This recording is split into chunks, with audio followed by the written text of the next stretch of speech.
नमस्कार। मेरा नाम भाऊ तोरसेकर। आप देख रहे हैं प्रतिवाद। दोस्तों, मैं बार बार एक चीज खबरों में सुनता हूं। विपक्ष के बहुत सारे नेता हो या बहुत सारे एनालिस्ट हो, पत्रकार हो, वो कहते हैं हमारे देश में लोकतंत्र की हत्या हो रही है। ये लोकतंत्र की हत्या क्या होती है मेरे समझ में नहीं आता, क्योंकि हर बार समय पर चुनाव होते हैं। पहली बार बंगाल में तो बिना हिंसा के चुनाव हो गए और बड़ी भारी संख्या में वोटिंग हो गई। इसको भी आप लोकतंत्र की हत्या कहोगे, क्योंकि बीजेपी जीत गई है। यानी बीजेपी जीत जाती है तो डेमोक्रेसी की हत्या हो जाती है, और विपक्ष जीत जाता है तो डेमोक्रेसी, लोकतंत्र जीत गया। ये कहाँ का लॉजिक है, ये कहाँ का तर्क है, ये मेरी समझ के परे है। और अगर हर चुनाव में विपक्ष की हार हो जाती है तो वो जिम्मेदारी उनकी नहीं बल्कि सत्ताधारी पक्ष की होती है, बीजेपी की होती है। ये तर्क कहां से आया मुझे पता नहीं। चुनाव चुनाव में जो भी उतरते हैं दल, उनको अपनी अपनी तैयारी करके आना पड़ेगा। फुटबॉल हो या क्रिकेट हो, उनके जो दुनिया भर में टूर्नामेंट होते हैं, तो इंग्लैंड हो, वेस्ट इंडीज हो, ऑस्ट्रेलिया हो या अफ्रीका हो, जापान हो, हर देश के जो लोग उस टूर्नामेंट में अपनी टीम लेकर आते हैं, वो टीम बनाना उस देश का काम होता है। ये काम टूर्नामेंट का आयोजन करने वाला देश या यजमान नहीं करता। वो टूर्नामेंट का आयोजन एक बात होती है, और टूर्नामेंट में भाग लेने वाले, प्रतियोगिता में भाग लेने वाले जो देश है, जो समूह है, उनको अपनी टीम बनाकर, अपने खिलाड़ी बनाकर भेजना पड़ता है। और वहां आपकी पूरी ताकत, आपका पूरा कौशल लगाकर आपको खेलना है और जीतना है। अगर उसमें कोई खिलाड़ी बोले या कोई टीम बोले कि गलत आयोजन था इसलिए हम हार गए, हमारी टीम की तैयारी आयोजकों ने नहीं की, ऐसे तो हम कभी सुनते नहीं। हाँ, पाकिस्तान वाले कभी कभी ऐसा बोलते भी हैं, लेकिन बाकी कोई भी देश किसी भी टूर्नामेंट में हारने के बाद ये नहीं कहता कि ये आयोजकों की गलती थी। आयोजकों ने हमें हराने के लिए ही ऐसा आयोजन किया था। ये शायद पाकिस्तानी बोलते, और भारत के चुनाव में हमारे विपक्ष के नेता बोलते कि वोट चोरी हो गई, चुनाव आयोग कॉम्प्रोमाइज है, ईवीएम में गड़बड़ है। जब ये जीत जाते हैं तो इसमें से कोई प्रॉब्लम नहीं होता। हार गए तो सब पूरी सिस्टम गलत है। सुप्रीम कोर्ट से लेकर चुनाव आयोग तक, सरकार से लेकर आम चौराहे का पुलिस भी गलत है। क्यों? हम हार गए, और हम हार गए, विपक्ष हार गया, इसका मतलब लोकतंत्र की हत्या हो गई है। ये कहां का तर्क है? यूपीएससी जो परीक्षा होती है, 10-10 12 लाख बच्चे उसके लिए फॉर्म भरते, पर्चा भरते। उसमें जो शुरू प्रिलिमिनरी एग्जाम होती है, उसमें ही, उसमें से मानो 9-10 लाख से ज्यादा फेल हो जाते हैं। बच्चे कुछ है, उनकी एक अंतिम परीक्षा होती है, उसके बाद इंटरव्यू वगैरह होते हैं। तो जो परीक्षा में बैठ नहीं पाते या फेल हो जाते, तो ब्लेम किसको करेंगे? परीक्षा लेने वालों को ब्लेम करोगे? आपकी तैयारी होनी चाहिए। और जब हम देखते कि किसी एकदम दुर्गम गांव में, गांव खेड़े में रहने वाला कोई बच्चा उस यूपी की परीक्षा में आखिरी परीक्षा तक जाकर आईएएस आईपीएस बनता है, तो उसकी भी खबरें हम सुनते हैं। तो उसके लिए सरकार ने या यूपीएससी जो है उसने कोई सुविधा नहीं दी है। किसी बड़े शहर में पैसे वाला बाप का बेटा या बेटी और गांव खेड़े की छोटी बच्ची साथ में परीक्षा देते हैं, और शहर का पैसे वाला फेल होता है, लेकिन गांव खेड़े का गरीब भरपेट खाना नहीं मिलने वाला बच्चा भी अगर परीक्षा पास हो जाता है, तो गफलत किसकी है? गफलत हर बच्चे ने अपनी तैयारियां कितनी की है उस पर निर्भर होता है। तो कोई भी चुनाव में विपक्ष अगर हार जाता है, तो उसने उस परीक्षा में, उस चुनाव में उतरने की गलती की है। आपकी अगर ताकत नहीं है, तो आप परीक्षा में उतरे क्यों, आप चुनाव में उतरे क्यों?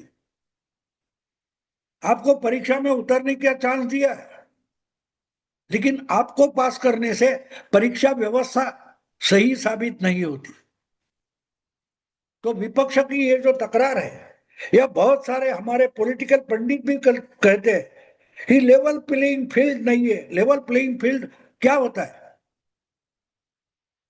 जब ममता इसके पहले 2 बार मुख्यमंत्री थी और चुनाव हो गए, उस वक्त तो लेवल प्लेइंग फील्ड था। ममता के गुंडे, पार्टी के गुंडे जितनी हिंसा करते थे, उसका 1% भी इस वक्त नहीं हुआ। और इसको ये बोलेंगे लेवल प्लेइंग फील्ड नहीं। लेवल प्लेइंग फील्ड का मतलब क्या है? ममता के गुंडे जो है, उनको खुला मैदान देना। 3 लाख से ज्यादा सेंट्रल फोर्सेस लाए, और बिना हिंसा के अगर चुनाव हो गया, तो ये सबसे बड़ा लेवल प्लेइंग फील्ड था। और लेवल प्लेइंग फील्ड सत्ता पक्ष या विपक्ष के लिए नहीं होता, वोटर के लिए भी होता है। हमने बंगाल में देखा, बहुत सारे लोग बोल रहे हैं कि 15 साल बाद पहली बार वोटिंग कर रहे हैं। इसका मतलब क्या था? इसके पहले वोटर के लिए लेवल प्लेइंग फील्ड नहीं था। पार्टियां, उनकी उम्मीदवार तो छोड़ दो, ममता का राज इतना गुंडा था कि बंगाल में चुनाव लड़ना मतलब लेवल फील्डिंग हो ही नहीं सकता। ये मैं इसलिए बता रहा हूं कि लेवल प्लेइंग फील्ड विपक्ष के लिए चाहिए, तो वोटर के लिए भी चाहिए, और सत्ता पक्ष के लिए भी चाहिए। आज की बात यह है दोस्तों, कि विपक्ष अगर अपनी तैयारी करके नहीं आया, तो उसको हारना ही पड़ेगा। जैसे परीक्षा में बैठा हुआ कोई बच्चा अध्ययन नहीं करता, तो उसको फेल होना ही पड़ेगा। उससे परीक्षा की व्यवस्था गलत नहीं होती। उसी ढंग से विपक्ष अगर पूरी तैयारी के बिना चुनाव में उतरता है, तो एक पर्चा भरने से कोई कैंडिडेट बन सकता है, लेकिन जीत नहीं सकता। जीतने के लिए लोगों का विश्वास संपादन करना जरूरी होता है। क्या विपक्ष ये विश्वास दिखा पाया? अब हम अभी अभी के चुनाव देखो, बंगाल में हमने देखा 4 मई तक, यानी मतगणना होने तक, बंगाल का मतदाता इतना डरा हुआ था कि कोई मुंह खोलकर बोल नहीं पाता था। लेकिन 4 मई मतगणना होने के बाद और ममता हार जाने के बाद लोगों में इतना आत्मविश्वास आ गया कि लोग टीएमसी के गुंडों को रास्ते पर पकड़कर पीटने लगे। उन पर सड़े हुए टंडे और अंडे और टमाटर मारे जा रहे हैं। बिना डर के गुंडे पर हमला करने की हिम्मत जब लोगों में आती है, उसको बोलते लेवल प्लेइंग फील्ड। जो सरकार की मदद से गुंडागर्दी करता था, तो उसके जो पीड़ित थे, वो आज रास्ते में उतरकर उसी गुंडे को पीट रहे हैं। इसको लेवल प्लेइंग फील्ड बोलते हैं, जो हमारे पॉलिटिकल पंडितों को समझता ही नहीं है। इसीलिए यही लोग बोलते थे कि ममता को कोई हरा नहीं सकता। तो सवाल इतना ही दोस्तों, सवाल इतना ही है कि विपक्ष एक के बाद एक चुनाव हारते क्यों जा रहा है? हारने का कारण बिल्कुल सिंपल है, ये काम ही नहीं करते।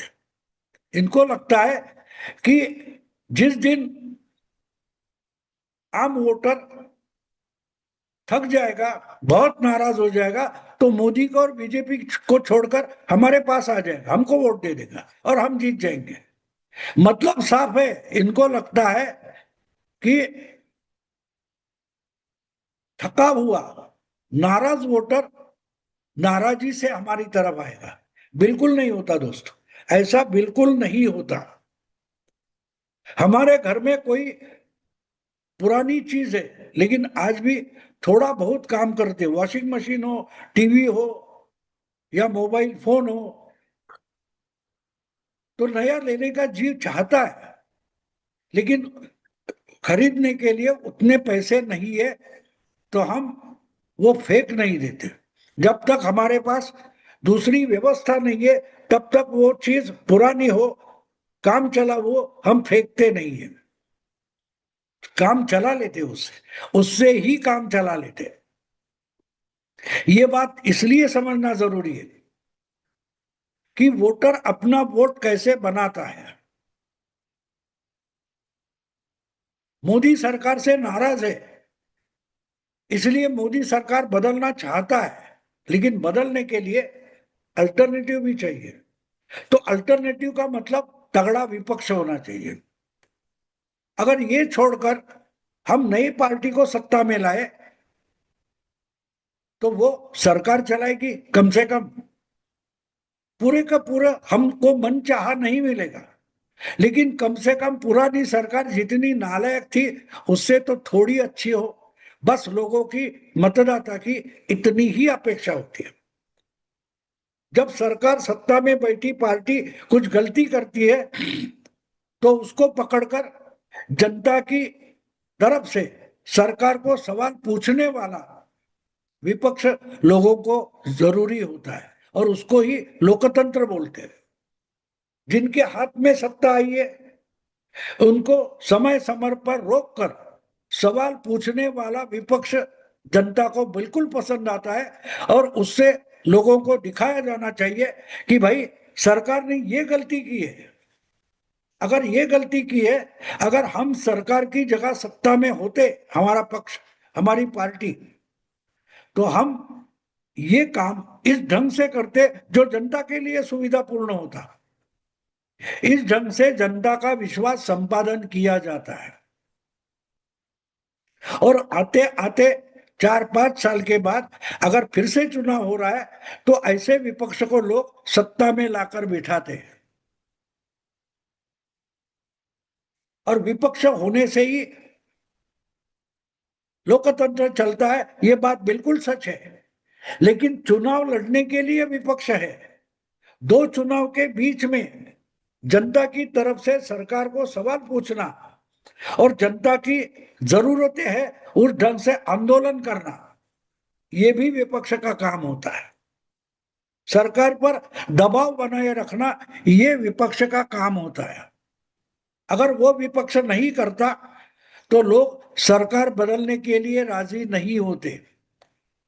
कितनी भी नाराजी हो, लोग सरकार नहीं बदलते, और सरकार नहीं बदली जाएगी तो विपक्ष को विपक्ष ही रहना पड़ता है। क्योंकि विपक्ष जितनी ताकत है उससे अपना भी काम नहीं कर पा रहा है, वो सरकार क्या चलाएगा। जिस विपक्ष को विपक्ष की जिम्मेदारी पूरी करनी नहीं आती तो उसको जिताने की कोशिश, उसको बनाने की कोशिश क्या सत्ता पक्ष करेगा। आज देश के बड़े नेता माने जाते हैं अमित शाह, और वो विपक्ष का, तो विपक्ष को तोड़ते हैं, ये भी आरोप है। मैं मानता हूं सच है उसमें, लेकिन आपके पक्ष टूट रहे, आपके दल पार्टियां टूट रही है, तो क्यों टूट रही है ये सोचना कम से कम विपक्ष के नेताओं का है ना। क्या आप वो काम कर रहे हो? कभी देखो, कभी सोचो कि हमारी पार्टियां क्यों टूट रही है, ये भी सोचो। आपकी पार्टी, उसका संगठन बनाना आपका काम है। अब कल परसों की बात है, उद्धव ठाकरे के 9 में से 6 एमपी उनकी पार्टी छोड़कर एकनाथ शिंदे के पार्टी में चले गए। क्यों चले गए? उनको क्यों लगा कि उद्धव से भी एकनाथ शिंदे का नेतृत्व अच्छा है। कोई भी पब्लिक लाइफ में है, चुनाव लड़ता है और जीतता है या जीतना चाहता है, तो उसके लिए अगला चुनाव भी उतना ही इंपॉर्टेंट होता है। 5 साल में ऐसा कुछ काम करे कि अगले चुनाव में फिर से हम ही चुनकर आए, ये किसी भी एमएलए या एमपी की चाहत होती है, और उसके लिए तगड़ा विपक्ष होना जरूरी होता है। सिर्फ सत्ता पक्ष और विपक्ष, इससे डेमोक्रेसी नहीं बनती। लोकतंत्र के लिए जितना तगड़ा सशक्त सत्ताधारी पक्ष है, उतना ही मेहनत करने वाला तगड़ा विपक्ष भी जरूरी है। मानो एक दूसरे की शैडो होनी चाहिए, छाया। तो लोगों के लिए तगड़ा विपक्ष होना मतलब लोकतंत्र होता है। कि अगर हमको नहीं चाहिए तो हम ये सरकार बदल देंगे, विपक्ष को सत्ता में लाकर बैठेंगे, लेकिन इसके लिए विपक्ष को जनता में जाना पड़ेगा, जनता की जरूरतें जाननी पड़ेगी। और वो विपक्ष का संगठन बनाना सत्ता पक्ष का काम नहीं होता।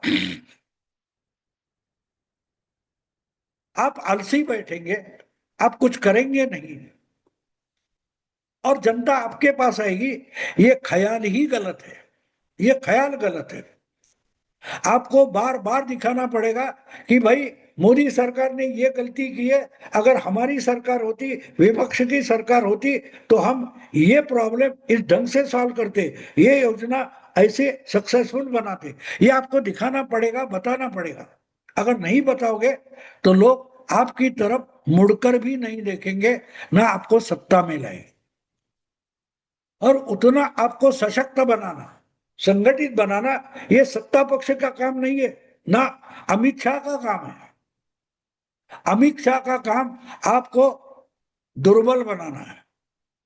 अपनी मजबूती के लिए विपक्ष को दुर्बल बनाना अमित शाह का काम है, और उसको भयभीत करना ये विपक्ष का काम है। क्या विपक्ष करते हुए दिखाई देता है? ये तो एक तरीके से ऐसा सोचते हैं कि भाई हमको सत्ता पक्ष ही हमें तगड़ा बना दे। विपक्ष को बनाना, उसको संगठित करना, ये सत्ता पक्ष का काम नहीं है, ना अमित शाह का काम है।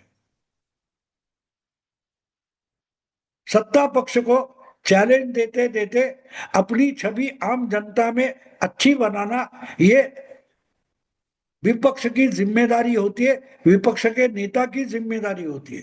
लेकिन राहुल गांधी हर दिन खुद को जोकर बनाने में लगे हुए, और पूरा विपक्ष राहुल गांधी के नेतृत्व में सत्ता पक्ष को चैलेंज देने का सपने देख रहा है। तो कैसे होगा? आपका नेता ही आपको जोकर बना रहा है, और आपकी अपेक्षा है कि जनता इसमें बदलाव करे। जनता क्यों बदलाव करेगी? अपनी जिंदगी के जद्दोजहद में लगी जनता आपकी पार्टी नहीं बनाएगी। आपकी पार्टी, आपका संगठन आपको बनाना पड़ेगा। ना सत्ता पक्ष बनाएगा, ना जनता बनाएगी। हाँ, एक बात है, अगर इतनी भी बुरी सत्ता होगी तो उसको जनता पलट देती है, और यही बंगाल में हुआ है। दिखने में तो विपक्ष दुर्बल था, लेकिन वोटर ने उसके पीछे इतनी बड़ी ताकत खड़ी कर दी कि ममता जैसी सशक्त मुख्यमंत्री भी मिट्टी में मिल गई। दोस्तों, विपक्ष अमित शाह नहीं बनाएंगे। विपक्ष के नेताओं को भी मेहनत करके अपनी पार्टियां खड़ी करनी पड़ेगी, विपक्ष खड़ा करना पड़ेगा। और जब विपक्ष खड़ा हो जाता है तो लोकतंत्र में अच्छी लड़ाई होती है, और अच्छी लड़ाई में अच्छा जो जीतने वाला होता है, अजेय होता है, वो जनता को अच्छी सरकार देता है। विपक्ष बनाना ये अमित शाह का काम नहीं है, बस इतना समझ लो। मैं रुकता हूं। अगर वीडियो पसंद आए तो लाइक कीजिए, शेयर कीजिए, और प्रतिवाद को सब्सक्राइब कीजिए। नमस्कार।